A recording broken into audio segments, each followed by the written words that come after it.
I have used this method I'm about to show you to buy over 150 single-family rental properties, to buy over 125 apartment complex doors, and to buy over 50,000 square foot of self-storage space, all without using any of my own money. Let me introduce to you a method that changed my life. I want to quickly and simply explain it so you can understand it, then go out and implement it. I'm not even gonna do any fancy editing. I don't wanna be in a house. I don't want any distractions. I just wanna have me and you and the smartboard so you can understand how to work this, because it can change your life. If you want to start to buy rental properties that can create financial freedom, these next couple minutes could change your life, so pay attention and focus. Let's go. You can use this method to buy any type of real estate as long as you can add value and you can rent it. It's called the BRRRR Method, and it stands for Buy, Rehab, Rent, Refinance, and Scale. Now, you probably haven't heard of it unless you've heard it from me, but you might have heard of the BRRRR Method, the Buy, Rehab, Rent, Refinance, and Repeat Method. Brandon Turner coined that a few years ago.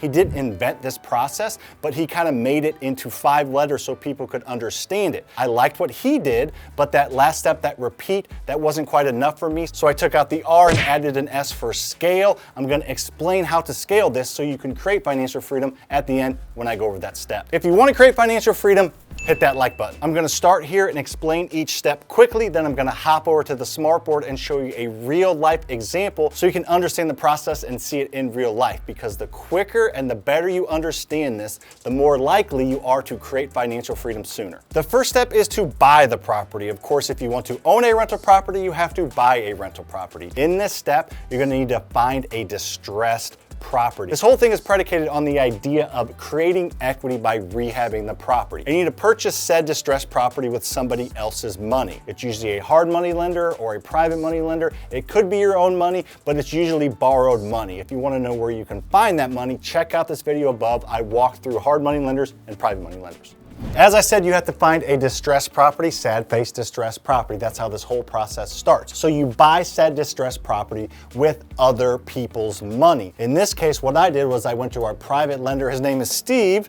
This is what he looks like. He doesn't look like that, but you get it. I went to Steve to borrow the money to purchase this property. This property at the time cost $100,000, so I used $100,000 of Steve's money to buy this distressed property. The next step is the rehab step. A distressed property doesn't do me a ton of good because I need to add value and get a tenant in place, and I want a good tenant and they don't want to live in distressed property. So what I do next is get the property repaired and fix it up. I went to the same private lender to do that. So that private lender, Steve, wrote me a check for $150,000. I used $100 of it to buy the distressed property, and I used $50,000 of it to fix up the property. So now I got this property that is no longer distressed. It's happy. How do I get Steve his money back without using any of mine? This is when you take that distressed property and you fix it up and you get it ready to take to the market to get a renter in place. Now this step, you can use that same other people's money source from that first step, or you can use another source. There's a lot of different places like credit cards or lines of credit or your own money or the other sources that you use on that first step. There's a lot of options, but basically you need to take that distressed property and fix it up. The next step is the rent step. You're gonna take this newly fixed up property and you're gonna get it rented out to an amazing tenant. You need to get it rented because you need to start to bring in cash so that you can take it to the next step. It's a rental property, so obviously you're gonna need to get the property rented. So have a good screening criteria. The better tenant you get in place, the more cash flow you're gonna make. Take your time and get a good tenant in place. There's more good tenants out there than good landlords. So if you're gonna be a good landlord, you will have your pick of good tenants, especially with a newly rehabbed property. The fourth step is the refinance step. This is kind of where the rubber meets the road. This is usually the most confusing step to people. This is the step where you're gonna take your property to a local bank or a local credit union, and they're gonna do a cash out refinance. They're gonna take some of that equity that you created, and they're gonna take it and give it to you as cash. Then you're gonna take that cash and pay back the sources that you borrowed the money from to buy and rehab the property. So what you do is you take your rented, fixed up property, gotta have both of those things, to a small local bank or a small local credit union. Not your big Bank of America's, Commerce Banks, not your big national banks. They don't want anything to do with these types of deals. So you take this rented, fixed up property to a small local bank's commercial lending division, and they will write you a check for up to 80% of the appraised value. But this property actually appraised for $200,000, which is kind of BS. It's actually worth more like $215,000 at the time. No big deal, you don't always get the appraised value that you want. That's why you gotta be super conservative in your initial underwriting of the deal and do as best you can to stick to your rehab budget. And for simplicity purposes, I took that entire $160,000 and paid back my private lender, Steve. Now he's happy, that's him happy. So he wrote me a check for $150,000. I bought and fixed up a house, and then I got it rented, and then I did a refinance, and I wrote him a check back for $160,000. So he made $10,000 on a $150,000 investment in about 90 days. So great investment for him. He's ready to do another one. I do owe the bank that $160,000, but as I said, I owe them that in the form of a mortgage that I'm gonna pay back over the next 25 years, at the time I think at about 4%. So a very small monthly payment, which allows for that rent to cover the mortgage and all owning expenses, plus positive cash flow. Make sure every rental property you have cash flows positively. Of course, you're gonna get equity growth with the rental property going up in value over time and the mortgage getting paid down by the tenant, but you gotta have cash flow as well. But basically, this step just allows you to start to pay people back. The bank wrote you a check, so you do owe them money, but that check is now a mortgage. So you have several years, probably 25 to 30 years to pay them back at a very small monthly payment. So your rent covers your monthly payment and all your owning expenses plus positive cash flow. So now you're done. You got a fixed up property that's rented, you paid back your initial money source. Now the only place that you owe money to is the bank, but the rent covers that like I stated. Now if you want to do this at a higher level and do it bigger, better, faster, stronger, more efficiently, you're going to need to learn how to scale, which is a FasterFreedom original, #original. We're gonna go over that on the whiteboard and show you actually steps to scale with the SCALE acronym.